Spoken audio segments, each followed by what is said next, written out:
So, John, since computers have been invented, it almost seems like, and there's a computer in every office and every desk, literally almost seems like we're working twice as hard now. It's a fair comment. Yeah. Why do you think that is? Well, we've got so much to do, and we're actually so enthralled with that little machine in front of us. That one there. That one there. Mate, people said that's going to replace every human being when it was invented. Yeah, right. But perhaps we spend too much time in front of that and not enough time actually doing what we're doing now. Having a conversation. Having a conversation, getting to understand what you want and need. And for me, the real issue is actually how well, if we're in a team, how well do we get on? How well do we work together? I mean, I'm sure that you've come across a time when everything just gelled, it went smoothly, time just didn't exist. Yep. How often does that happen, though? Not very. Not very often. But why shouldn't it? Why couldn't we actually have teams that work well together so that we actually get what we're trying to do done quicker, faster, less friction? Smarter. Yeah. How do you get to that point? How do you build a team? Well, there's a lot of aspects into building a team. Sure. But there's also a lot of frustration that, well, my team's not going so well. It's not doing what I want. Or my teammate, that's all his problem. You know, we're all thinking about from our point of view rather than thinking from, well, what's the team's point of view? So how often do people actually sit down and say, okay, what do we want on this team in the way of people, skills, everything like that? And then how do we actually get it so that we're working together, cooperating? And a lot of that is missing. But are you saying construction companies don't have that structure set in place? They have a structure, Yeah. but I wonder whether there is the skill set there to actually promote and develop teams. And let's talk about a project. Cool. So when you're putting a project together, you've got the client, you've got the consultants, you've got the construction company, all of that, even including the territorial authorities. But how skilled are each of those in coming together as a team? Well, they're not really They're a team, not. are they? They're not taught how to be members of a team. So if you bring a team of teams together, and that's effectively what's happening on particularly larger projects, True. how well do they work together? There's a little bit of a silo effect there, isn't there? It's definitely siloed, 110%. Yeah. The territorial authority is going, yep, I've got a set of rules that I need to follow for whatever reason, and I've got 10 projects on. Yeah. Your project's not my only project, so he's not even really part of the team. He's just a stakeholder that you engage with and communicate with. And it's the same with the client. The client's going, you're just one of my projects. Yeah. I've got 5 other projects going on. But that's fine. Yeah. But why can't we actually get those people performing in that team? Because they don't really know how to pull that together. And when you start to look at the personalities involved, have you got the right mix? You know, in some industries, and construction certainly one of those, there's a bias towards a certain type of personality, right? You know, there's a lot of engineers and so forth involved in that. Yeah. And they have a mindset that's great for what they do, but in other parts of the transaction, maybe not so much. Okay. Right? So when you're pulling a team together, Or a team of teams. or a team of teams, it might pay to actually think about the transaction, the personalities involved, and who should be coming to the fore at which part of the transaction.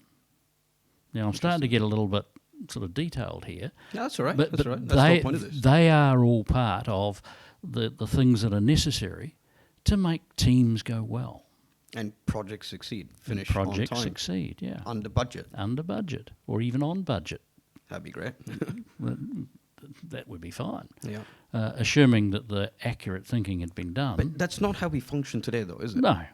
Yeah, we've got a contract in place, which is NZ 3910, which I think is the worst contract ever. Yep. Yeah, anyways, not here to talk about NZ 3910. I go on for days, but yeah, and that kind of dictates a lot of how those transactions happen, what you call transactions between the client Yep. and the main construction company, and because the main contractor is now signed up to that contract, he then passes that same contract back to back all the way down, so shit's flowing downhill. Oh, contract, risk, everything like that. Yeah. But And- but where is that collaboration? Because if you succeed, I can succeed. That type of attitude and mentality, if that went all the way through and we worked together, it'd be amazing how much quicker things go. Well, but then it all starts with a contract that you set in place then, doesn't it? Yes, and not only the contract, but the mindset of those involved. If you're not transactionally competent, you don't know necessarily some of the things that you should be putting in place Right. to make it work.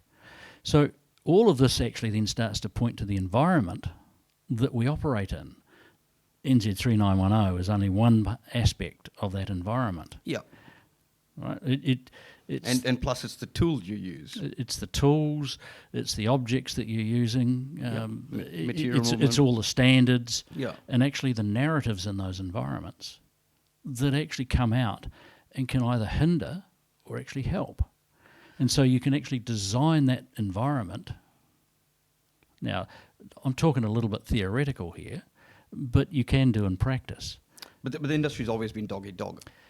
Yeah. Red ocean. And Yeah, cutthroat. that's the issue, isn't it? So how do you go from being cutthroat to a blue ocean thinking, that's what you're talking about, a complete blue ocean thinking, we're going to revolutionize how we do transactions within this industry? And Is that it's possible. It's Yep. possible, right? funny you say the same time? Yes, it's Okay. possible. Right. Yep. Not And- saying it's impossible. No, it's not impossible. It's But actually quite possible, but it starts at the top. It starts, I'd say, with the client, getting the client skilled in terms of what they want. Quite often, people actually don't but then- really know what they want. Yeah. That's another topic, though, isn't it? But okay, hear me out, right? So the clients don't know what they want. So they go to a project management company. What happens at a project management company? This guy goes, right, I am going to represent the client and I'm going to manage the project on his behalf. But you look at the fundamental problem though. Half the people sitting in project management companies haven't run a real job in their life. Yeah, and I'd assert that another aspect of that is they haven't really quizzed the client in terms of, well, what are your objectives here? What are you Yeah, really trying right. to do? What's critical? What's not quite so critical? I want this done tomorrow because I want it done tomorrow. Yeah.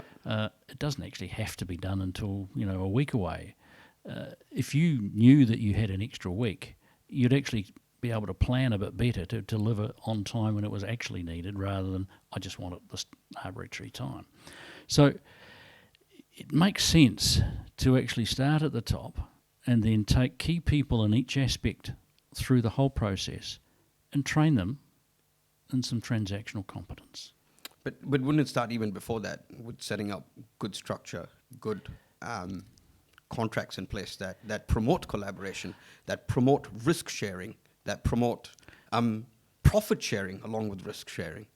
Look, I totally agree with that, but that's all part and parcel of transactional competence. Yeah. When I refer to the environment, that's all part of that environment. Now, Yeah.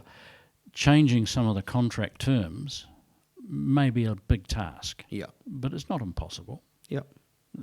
It will just take a concerted effort when people start to understand that, hey, there's got to be a better way. I think I heard on one of your earlier podcasts you were talking about, well, if we keep doing the same stuff and expect a different results, isn't that insanity? It's absolute insanity. And isn't that really what this industry is going through? Yeah. A bit of insanity? Yeah, for sure. 100%.